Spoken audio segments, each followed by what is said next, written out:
launched product based on findings. Instead of going through all this cycle, the sprint allows you to just go from idea to findings in just 5 days. The sprint method, as I mentioned, was invented in Google Ventures, GV, and the author of the method created a book, which is now a little older than 1 year, so it's been a year since it was published. The book is called How to Sprint, How to Solve Big Problems and Test New Ideas in Just 5 Days.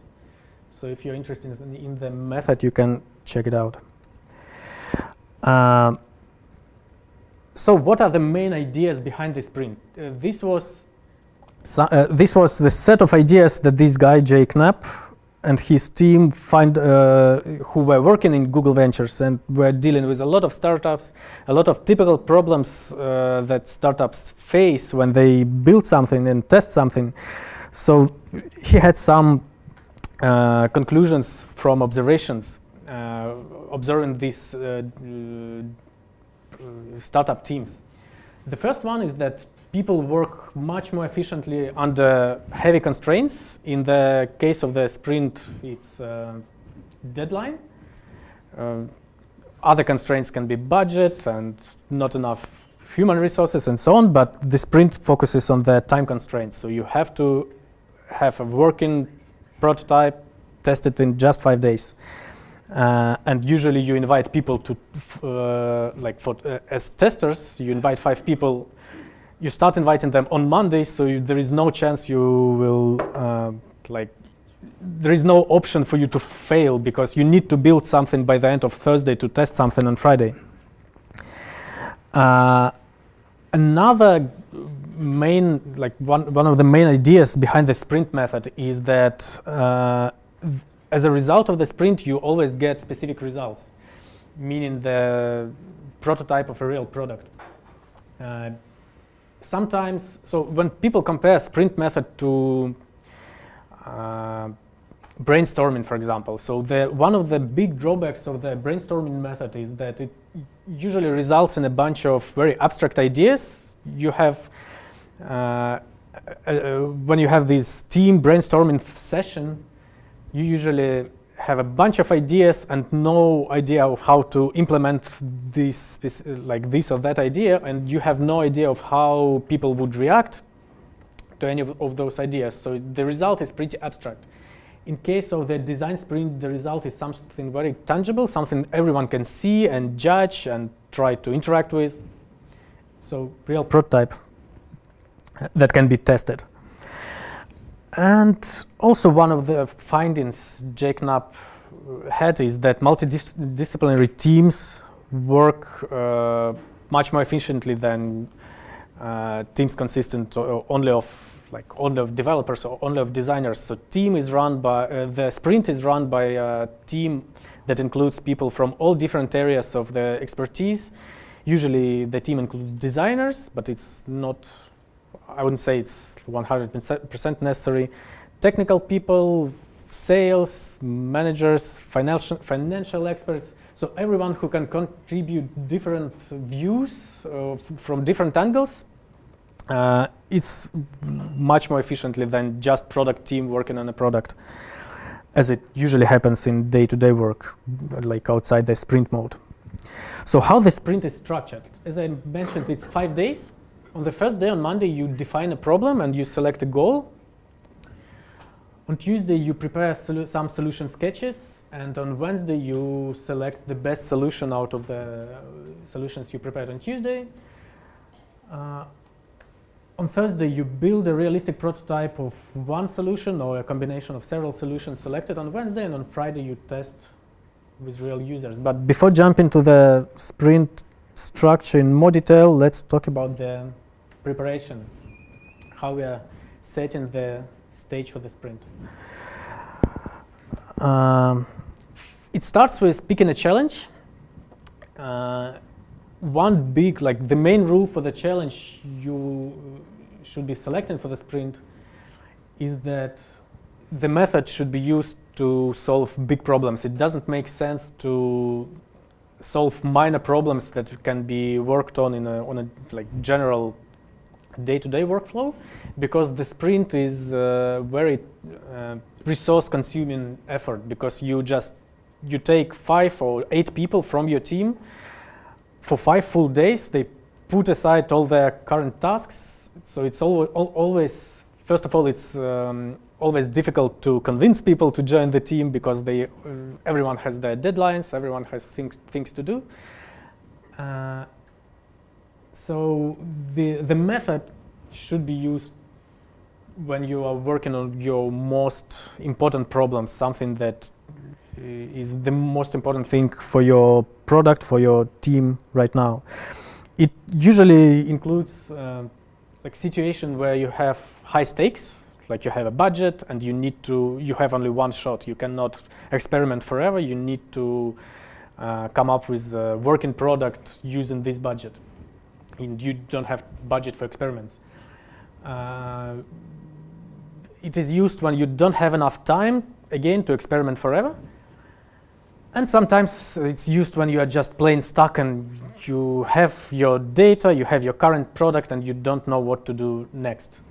You have some ideas of how the product can be developed or extended, but you cannot pick one like solid direction to move.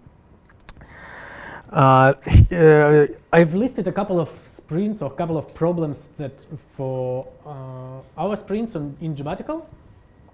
So I will explain why we selected these topics. The problem number 1 was the low quality of job applications that people submitted through Jobbatical. And of course, this was a big challenge for us because Jobbatical depends on the quality of job applications.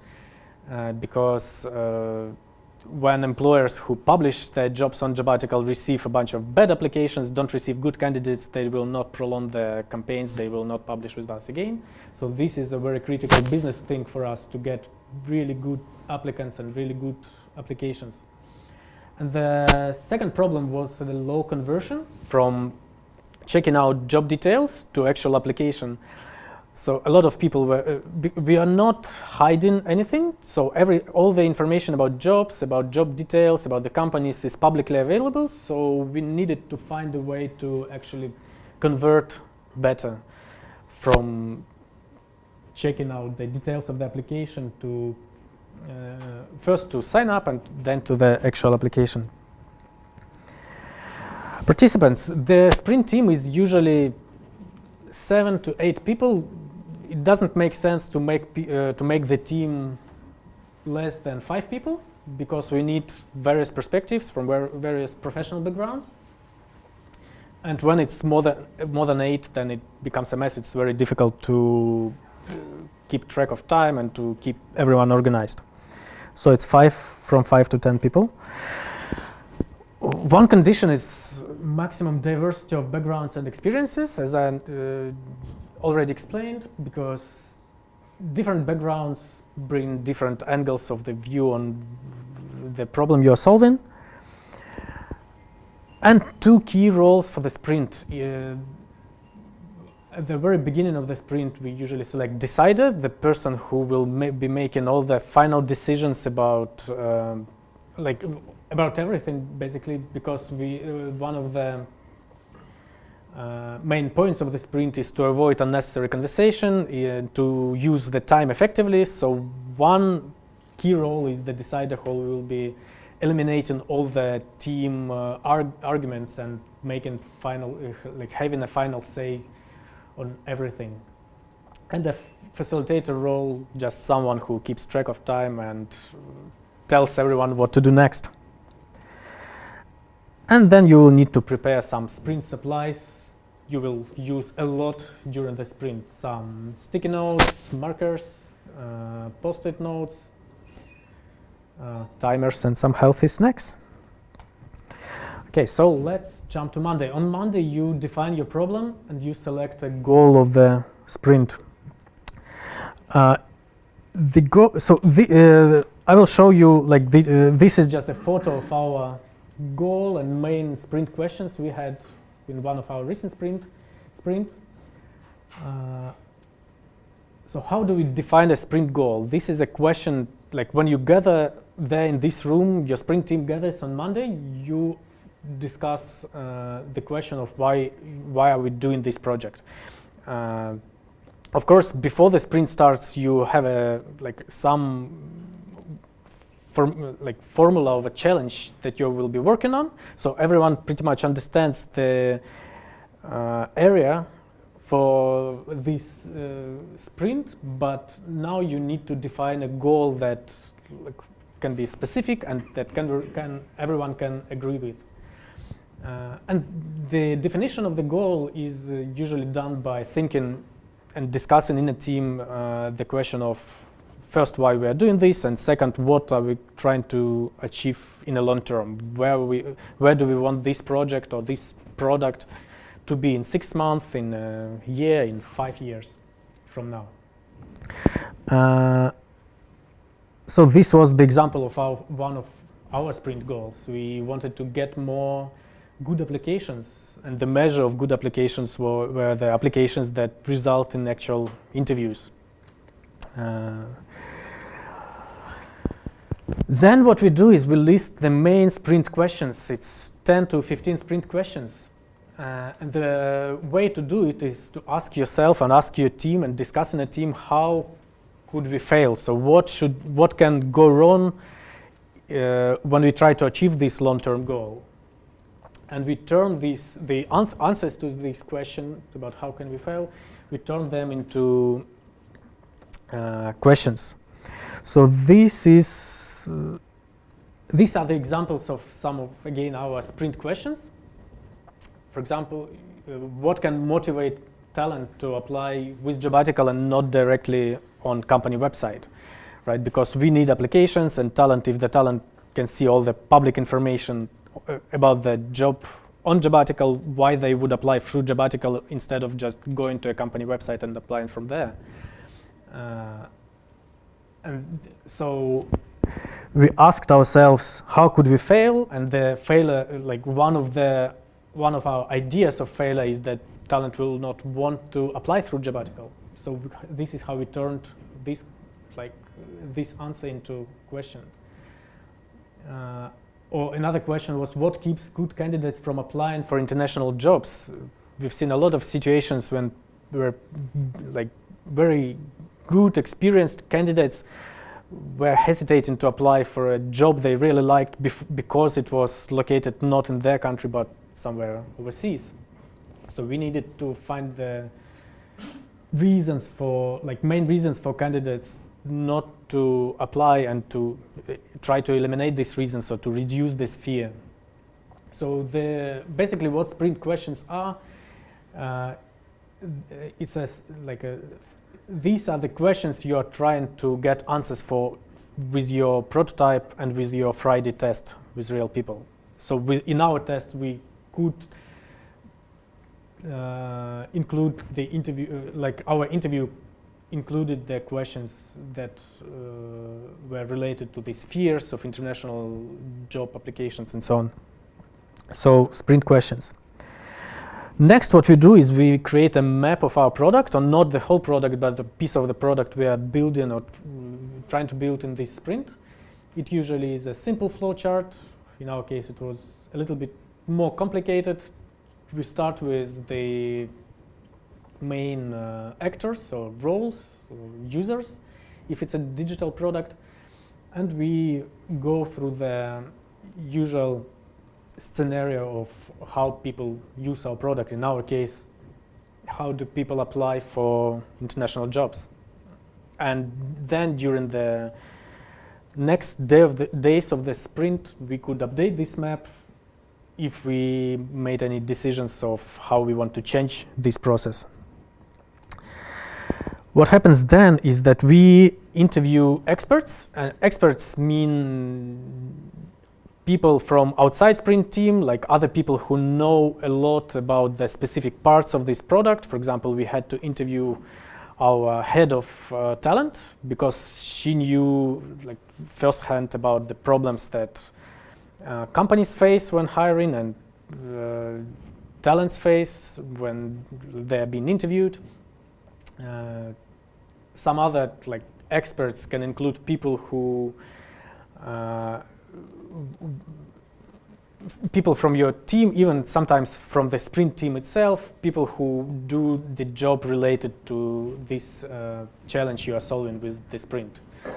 Again, in our case, it was, for example, the person from customer support who gets all the requests and questions from talent and from companies. And so he knows the most common complications with all the steps of this hiring process. And when we interview the expert, when one person on the sprint team interviews the expert, all others are making notes on these kind of yellow sticky notes. And when they hear something interesting the expert says, or when they hear something insightful that like generates any ideas or raises more questions, we try to put it in one single form, so that all these notes would start with how might we do something. So every sticky note has HMW in the top left corner, and we formulate these notes in form of question that starts with how might we. So the example would be, for example, how might we get less irrelevant applications because we know that it frustrates employers? How might we streamline the application flow for the talent because we know that the more steps this flow has, the more drop-offs there will be? Or how can we decide what information in the job application form is irrelevant and we can get rid of it and basically streamline the application this way? How can we remove this fear of visa-related complications for the international jobs when people are not applying because they're not sure they will be able to get a working visa, or the employer will not take care of them and they will need to do it by themselves, and so on. So all these questions have the same format, starting with how might we. And after this interview, all these expert interviews are finished and we have a bunch of these sticky notes. We start organizing them. So we just put them on the wall and we start to look for the recurring topics. We start to see that some sticky notes are like topically related to each other, and we create a group of topics and we label them or name them. So group similar sticky notes together. And what happens next is the sprint team actually votes. So everyone gets several round stickers, and we vote for the questions that people think are most important for this specific sprint, for this specific challenge we are solving. And as a result of this step, we usually have like clusters of these round stickers organized around the most important questions. So we, without any like lengthy discussions or arguments in the team, we usually know what the main questions are. And this helps us to actually go through the list of our sprint questions again and find the key questions that we want to get answers to on Friday. And this is it for Monday. It looks like not a lot, but it really takes the whole day. All the interviews, all the voting and discussions and stuff. Next, on Tuesday, what we do is we prepare solution sketches, meaning that our ideas of how the sprint challenge, sprint problem can be solved. And we don't start from the scratch, from nothing. What we usually do, and what like sprint process invites us to do, is we have a homework based on the main sprint questions, based on these how might we questions. Everyone on the sprint team prepares the examples of the best solutions, so solutions from other products, solutions from maybe sometimes other industries that are related to the problem we are solving. And the Tuesday starts with demos. So everyone on the sprint team has to demonstrate 2, 3, or 4 of these top solutions, and one person is just making a quick capture on the whiteboard of all these solutions. So it looks a little bit messy here, but when you but when this board fills gradually during the demos, everyone knows which like sketch or which what each sketch represents. So it can represent an idea or a like piece of interface or a solution that was demonstrated and considered to be good. So do I understand correctly that people are telling the stories and then capture the images along the way as they go? So like then yeah, one person presents, like one person shows the solution, some example from other products, tells why he or she thinks this is like worth showing, why it's good, and one person, everyone just sitting there listening and absorbing information, and one person just makes these quick notes on the wall so that we have a catalog of the like best solutions, a catalog of ideas that we can use later in our own sketches. Okay. Next comes sketching, but for most people who don't do sketching in their like day-to-day work, sketching can be tricky. It's not very natural for most people. So the sprint offers very structured approach to it. It has 4 steps that helps you to approach this creating solution sketch. It starts with just walking around the room and taking notes, everything that caught your eye, everything that you think will be useful for your final solution sketch. You just take 20 minutes to make all the notes. You go through all the yesterday's how might we questions. You go again through the catalog of ideas from Tuesday morning. You look again at your map of the product we created on Monday and just you note everything that is worthy. Then another 20 minutes are spent on the doodles. So you just take a piece of paper or several sheets of paper and start not really prototyping, but start like some quick sketches, generating ideas. You just take 20 minutes to fill this paper with doodles based on the information you gathered during Monday and first half of Tuesday. Then goes very rapid exercise called Crazy 8s. It is called Crazy 8s because it takes only 8 minutes to create 8 different quick sketches, so 1 minute per sketch.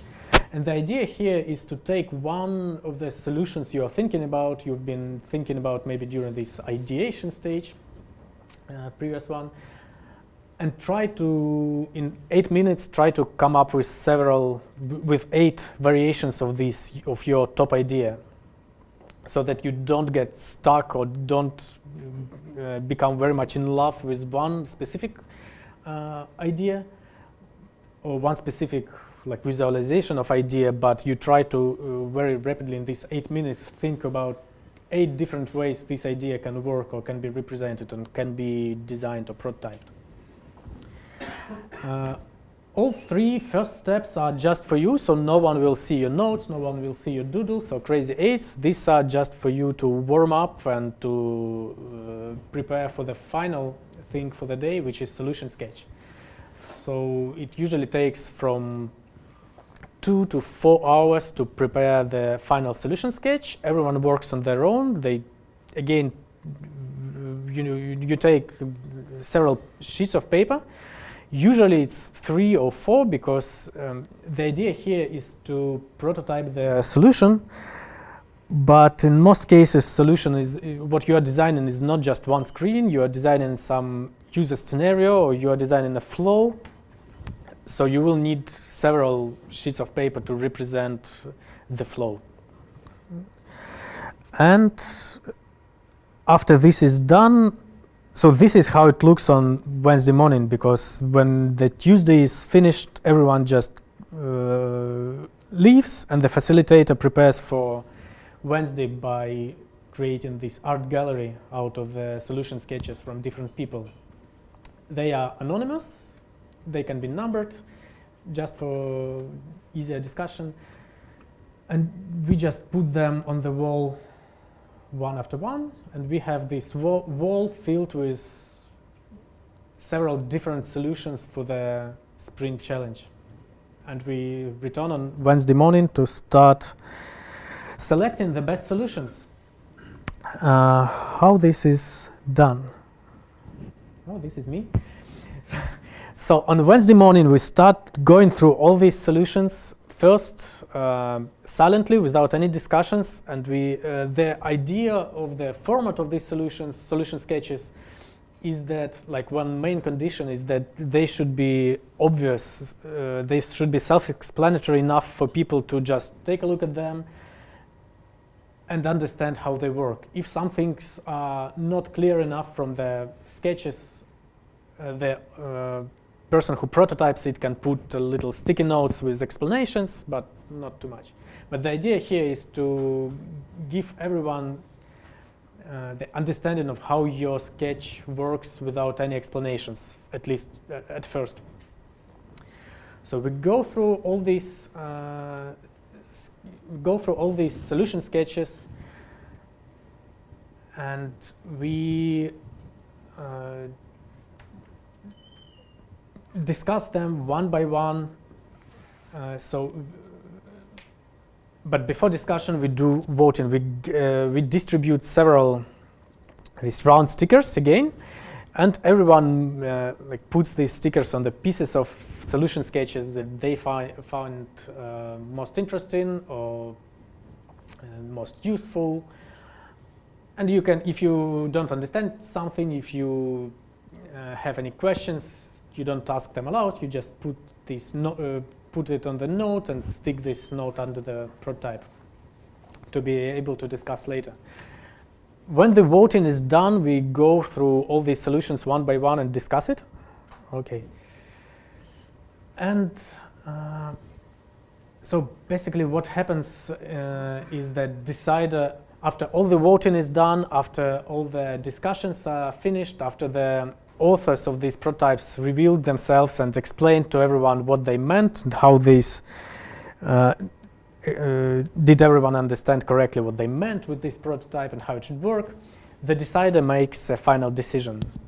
The decider can take your votes into account, or he can just disregard your votes and make their own decision. And the idea here again is to avoid lengthy discussions.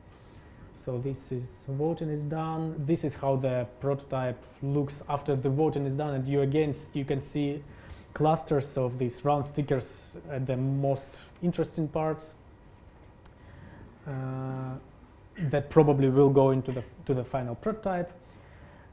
And after all the discussions are finished and the decider have made the decision of what will actually be implemented on Thursday,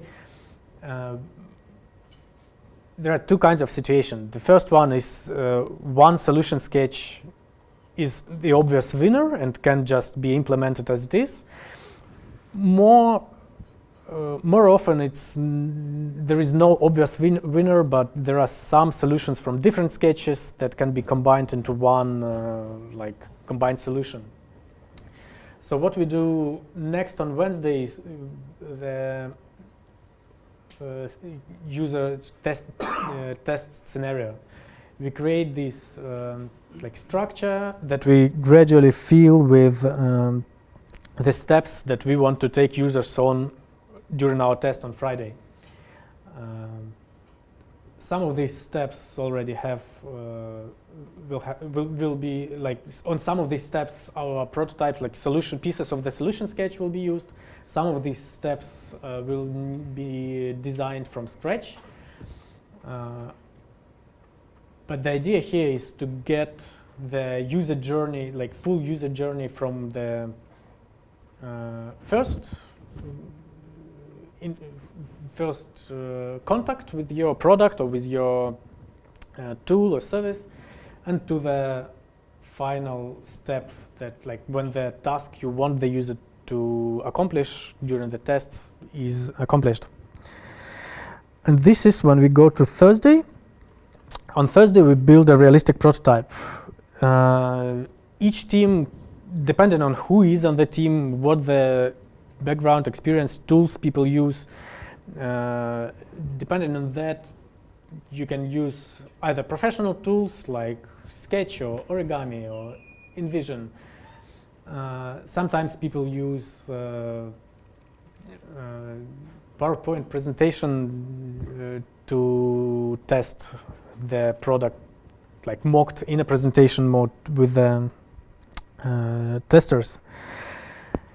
We distribute a role. There are several roles on the team. In most cases, it's very difficult to create a realistic prototype in just one day using just one person who will be creating it. So sometimes it's one creator, sometimes like two. We usually use the dedicated role of writer, someone who will be writing interface copy and all the texts for the mock-up, someone who prepares interviewers, someone who will be interviewing people on Friday, and someone who prepares the test script. Asset collector, usually prototypes need some elements like icons and background images and all types of visual assets that dedicated person collects. And stitcher is someone who can stitch all these pieces together in one realistic solution, ideally like a clickable prototype that looks just like a final product. Sometimes it's a front-end developer who can quickly gather everything in a clickable version. Sometimes it's just a clickable InVision prototype. This is just a screenshot of our user flow from the last sprint. So we had 12 steps for our testing scenario. And we used InVision, clickable mockup InVision. On Friday, we test with real users. We start inviting users on Monday when we have a decision who is, like what we are building and what is the most important audience. So we can start inviting members of like people who match the profile for the Friday tests. And it works just as a general user test or usability test. The interviewer sits with the person in a separate room, and all other members of the sprint team observe what is happening on the screen in a separate room, and they take notes. And usually the wall looks like this when all the interviews are done, all the notes are taken. We actually find that it's very difficult to process all these notes, because after these notes are taken, you need to somehow organize them and find patterns and find recurring topics and errors that or troubles that more than one user had. So this was one of our first sprints. The wall looked like this. On our last sprint, the wall looked like this because we decided not to put any duplicates. So if two people capture one problem, you don't put two stickers on the wall. So this makes much easier to process the information in the end of the day. And what happens next after the sprint is done? It's always, like, of course, you never have a final product or real product in just 5 days, but it's always useful to compare with the result of the sprint with what you had just 5 days ago, which is nothing, just an idea you want to test. So in this sense, this format works great. So in just 5 days, you went through all the design cycle in a very condensed way, and you have a tested solution. So what happens next is you prepare a detailed prototype. You already have initial feedback from just 5 people, so you can make a more detailed prototype. You include some improvements or changes in this prototype based on the first testing results, and then you run another round of tests with improved and extended prototype, not in a sprint mode, in your general like day-to-day working mode. And after the next round of tests is done, it's usually easy to plan, so it's obvious what to do next. You have a lot of feedback. You have more or less working product that can be further improved, so you can plan the next steps of the product design and development. A couple of useful links The book and the checklists is at gv.com/sprint. And there is a special, like, separate website, as I understand it's an official thing run by GV, website called sprintstories.com, where, like, a lot of real stories from real companies who share their own experiences of running sprints. One more thing before I finish, we usually run, in Jobbatical, we usually run user research not only during the sprints, of course, but in our general design workflow. We invite people to our office to test our product. So this is the form. If you are willing to take part in this future, either in our sprint tests or in our general tests, you can either fill the form online, or you can I have printed out form, so you can just fill it just here. And I will contact you and tell you what happens next. Thank you. This is the form link online. So if you want to fill it online, do it. If not, you can distribute it. And who wants to fill the information, you can just take this sheet of paper and do it. Thank you.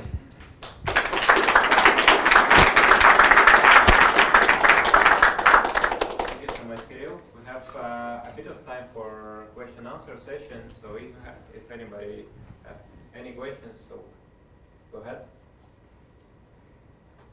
Looks like you made it all okay. So does that mean that your design on the website pretty much changes every week? No, why? Why would that mean so? Well, you would like, if during the sprint you find out that, oh, actually, like, in order to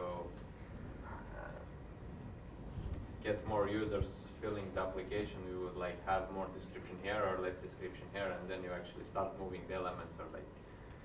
But we are not moving the elements on the actual website, right? We are building a prototype that can be tested, and then when we arrive to some solution of how we want to change the interface, then we will do it. So how long does it usually take to arrive till some solution that were actually like implemented on your well, as I mentioned, it usually makes sense to use sprint to solve like big challenges or big problems. So in most cases, when we run the sprint, it means that the piece of product that will be built after the sprint is a pretty big one. So it can take from several weeks to several months to build. But the initial feedback can be gathered in just 5 days. And also, you don't run it every week. Of course, you don't run it every month. It's a very like energy-consuming process, so you can run it once every 3 or 4 months. No, not often. It looks like apart from that, you made it perfectly clear for everyone else. Well, no, almost. Okay, could you give a sample, like build-up of the team? You said like from 5 to 8. Yeah. So in your organization, what are those 5 to 8 people? I guess engineers, UX designers, and more. So we had 3 sprints in the last year, and the number of people were from 5 to 6, so it's 5-6 people. And usually we had, like with 2 first sprints, we had me as a like user interface designer and researcher, and a graphic designer who was, so we were lucky because we had 2 designers on the team, so we were able to build like a complicated prototype in just 1 day on Thursday when we need to prepare for Friday tests. But in our last sprint, I was the only designer on the team, and it worked well as well. So other roles typically include someone who is related to customer support, someone who knows the problems, so the questions, like most common questions people ask and problems they face with our product. Marketing people, front-end developer is always very useful because it allows to test something like interactive, not just clickable prototype consisting of static screens. But with our last sprint, for example, we included the front-end developer, and we were able to test the complicated search interface and filtration interface that we were able to build in one day. Of course, it was not a final version that will go live, but it was good enough mock-up to test. Other roles, there usually needs to be someone who can keep track of the business side of the whole story, meaning that someone who can remind the sprint team of how the company makes money and what your decisions that you make here will mean for the business part. So it's either someone from sales or someone from just a company leadership. You didn't explicitly mention any product owners or product managers in the lineup. We had in all of our 3 sprints, we had a product manager, yes. Oh. What are your end products? Can you make any example? Example of what? What are your end products? The end product is, you mean the end product of the sprint? I hope, in general, when you're finished. When we finish the sprint, we usually have the, not when we finish, but when we finish Thursday, when we build the prototype that we want to test on Friday, it's usually one like most important usage scenario. So in one of our previous, I will give you an example from one of the previous sprints. It was the first application flow on Jobbatical. So when the non-registered user who have never visited Jobbatical, doesn't have a profile in Jobbatical comes, we prototyped a scenario of how they look for a job, like search results, how they land on the website, what happens next, how the search results look, how the interaction between the user and the search interface looks like, job details page, and the first application flow in general. What steps do we take the user if he clicks apply on Jobbatical, apply for a job? So this was one example. Another example was more concentrated on interaction with the user profile for people. How do we motivate people to fill their profiles 100%? So this included more more detailed prototyping of the profile section of the website. So things like this.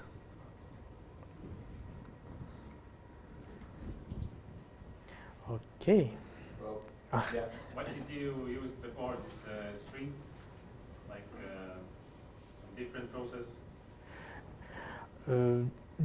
So the sprint is not a general process of how the design team, of how the product team works, right? This is a rare case when we take 1 week and we gather people from all around from all the teams of the company, from sales, from marketing, from technical team. So this is not how we usually work.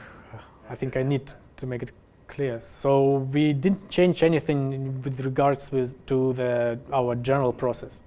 I would say that our general process looks just as in any other product company. It looks something like what I've showed you in the beginning of the presentation, which is this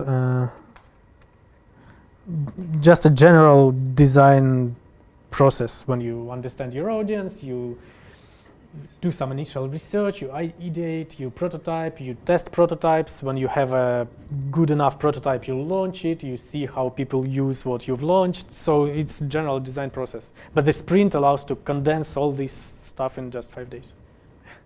Good. Thank you so much, Kirill. Thank you. Great slides, great talk.